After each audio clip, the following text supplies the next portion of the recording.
everybody. I'm Emilio Perales. This is my partner, Jimmy Torres, and this is our podcast. Hello, Jimmy. Hey, buddy. All right. So what's today's date? Today is April the 9th? April the 9th. Yes, sir. I should have known that because yesterday was your birthday, Mr. Perales. Happy belated birthday, my friend. I waited for everybody to come in and pin me and give me some cash or something. So I pinned my own $100 bill for a little bit. 100? It was just 100? Yes, sir. It was just because I've got a picture that shows differently.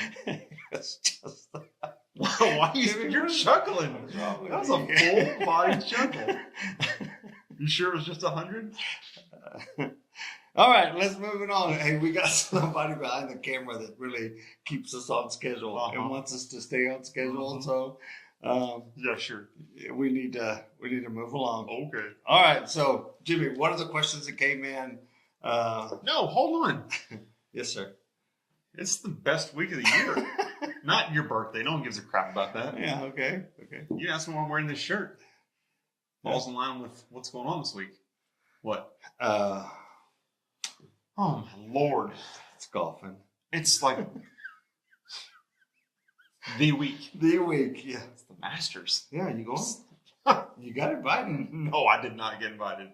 I thought somebody called you the other day and said negative. I went 10 years ago. 11 years ago now. Masters. The Masters in Augusta.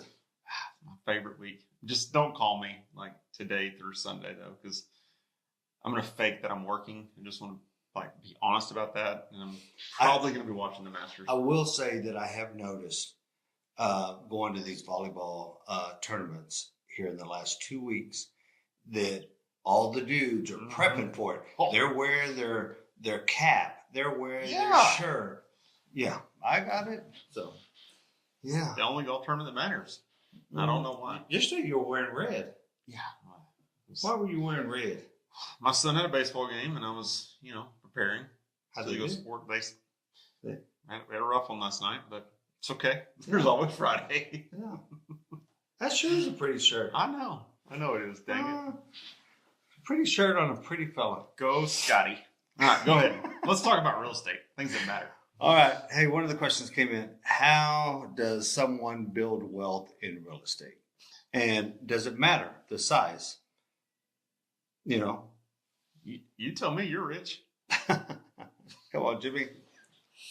I'm asking the questions. Okay, that's weird. I think there are a lot of different ways to build wealth in real estate. And just so we're clear, I was put on the spot. I had no idea what these questions were until about 3 seconds ago. But I think there's a million different ways to build wealth in real estate, whether it's being an investor, whether it's being a realtor, or whether it's being a developer. Kind of brought up the VRBO thing last podcast. Owning rentals. I mean, flips. We can go on and on and on. It's really what tickles your pickle. Yeah, and so you're never going to build wealth in real estate if you're always renting. Yeah, and so home ownership. You either home ownership or buy an empty lot. Something. It doesn't have to be anything big, but start somewhere. I do think a lot of people overthink it. Yeah. I threw out 10 options at you, but that's a simple thing. Going to the tax sale that happens every quarter at every courthouses. I see a lot of people buying the tax liens that are, basically the land or home is paid for, and they go out and they pay cash and pay off the back taxes on it. That's an easy way to grow wealth. I think you just can't be afraid to start. Yeah. And on those things, I've seen that, when you're buying the tax lien, those people that are in their homes, they have an opportunity. They have, I think, 2 years? So there's... But there's a certain amount that they have to pay back. Yeah. On land, it's 6 months. On homes, it's 2 years. And you get your money back plus interest or a specified amount. And it's 50% the first year and then 100% return the second year. your investment plus. Yeah. And so, there's a lot of different ways to make money in real estate. And I think that's why I like it. It's like gambling. It's an addictive business. But there's a lot of different ways to make money and grow your but the main way is to get off the sidelines and get involved, get started somewhere, and try not doing it on your own. Talk to somebody that's been in the business, that knows it, and that can help guide you. And I'm that guy. Well, you ever say you're that guy? No, I'm not that guy.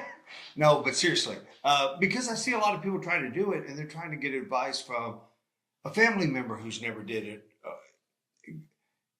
If you're going to take advice from people, take advice from people that are actually doing what it is that you want to do. Mm-hmm. And I said that not too long ago to a group of my friends. Take it, no matter what it is. If you're looking at buying a car, don't come get advice from me. Go talk to the people that know cars. And so that's the deal. All right. I agree. This is going to be a good one. I want to see where you go with this. Top 3 bankers in Bell County. Top 3 bankers. So that's a loaded question. Loaded. Because no matter what I say, I'm going to piss off 1 or 2 of our bankers. So instead, we have a very good relationship with Alliance Bank. Yep. Who we got over there? Tyler Johnson. Right? Johnson, yeah. We got Joel Berryman. Cadence Bank. We got Jordan Sanfield, First Texas. We've got Matthew Calhoun over First United. First United. There you go. Dude, it goes on and on. And but that is a loaded question because Davey Villanueva over at Extraco. Yeah. I got to remember Davey. Yep. So it all depends on what type of banking you're looking for. Yeah. Because there's more than just checking and savings. There's lines of credit. There's development loans. There's new construction loans.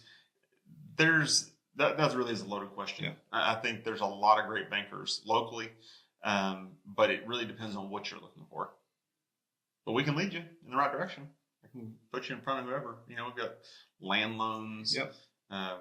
We can go on about that. And so I think just our knowledge of the banking industry locally helps us. Of who's out there and what they can do for us. Yep. That was a tough one. How do you start an investment portfolio? Oh, yeah. Give me your answer and I'm going to give you mine. Okay. Can I get mine first? Yeah, please do. Attach my wagon to you, Jimmy. Here's my portfolio. So I actually I'm glad this question came up. Early on in my real estate career, I wanted to buy some land. I wanted to buy a couple lots to build houses and didn't really know how to get started. And I remember thinking and actually asking the banker, well, how in the world do you ever get enough money to do that? How do you get ahead? How do you come up with $30,000 to go buy a lot? Like most people don't just have that laying around. And I think my answer to this is attaching yourself and getting partners, especially when you're early on in the game, someone that you trust, someone that you will not do you wrong, and you guys go in partners. And don't be afraid to go out on your own and have that conversation early on. But when you're doing an investment portfolio, the way to make that work is to buy it right and make sure, again, you're talking to a real estate professional. Because if you don't buy it right, it's not really even worth doing. But definitely partnerships help make portfolios a lot easier, in my opinion. Yeah, and it has to be somebody that you trust. And so you got to make sure that you're making the right decision when you're looking at having partners. Because we have a friend who kind of led me and said there's strength in numbers. And you can do a lot more by having really good partners, and they don't all have to be the same in the aspects of business. And so we have watched him, and they have did really great. And I think having that open and honest conversation early on is a big deal. Yeah. About, hey, let's do this deal together. But if there's another opportunity, would you be upset if I went out and traveled on my own? Because I think that's a lot of people can get their feelings hurt, and that makes the business go south pretty quick. But in my opinion, partnerships are the best way. Yeah. Okay, next quick question. What is a line of credit and how do you get started? Well, you've got to have some equity in something. Mm-hmm. I was fortunate enough to use Mr. Calhoun, First United Bank, and we took a line of credit out on real estate that we have. We bought it right, and we was able to go out and leverage it to have a line of credit to go buy things, deals that may become available. And it's just like having cash. That is the best, most powerful way to be able to buy things and turn around and refinance it later on. I think that's the easiest, simplest answer to a line of credit. Yeah. And it's kind of, in business, we call it a line of credit. If it was dealing with your personal house and your current mortgage company or something, they're calling it HELOCs. And home equity. Yeah, home equity line of credit. But lines of credit are good because, say you have taken out, 20% of your line of credit, but then you decide later that you want to flip that property or sell that property. My suggestion, and I'm not an accountant and I'm not a financial advisor, but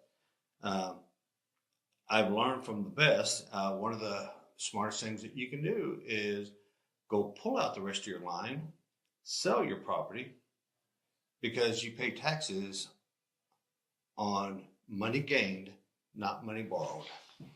A little tidbit of information right there. So we're giving away a little bit too much. And you're giving away the playbook right now. I mean, you need to reel it back in, buddy. I know.